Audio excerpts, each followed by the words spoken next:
সাকিব খানের ট্রেইলার দেখে তো ঘুম নষ্ট হয়ে গেছে মিয়া। কাল ছবি দেখে যদি ঘুমিয়ে যায় ওটি ছবি দেখে লাভ আছে?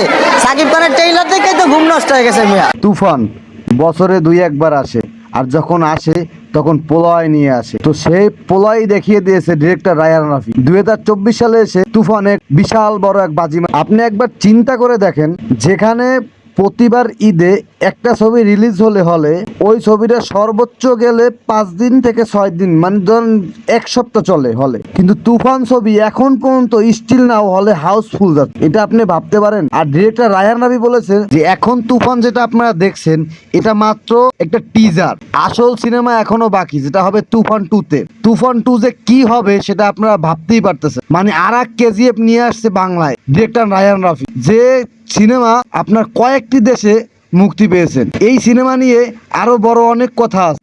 আপনাদের একটা ভিডিও দেখাই, তাহলেই বুঝে যাবেন সবকিছু। মনোযোগ সহকারে ভিডিওটা দেখেন সবাই।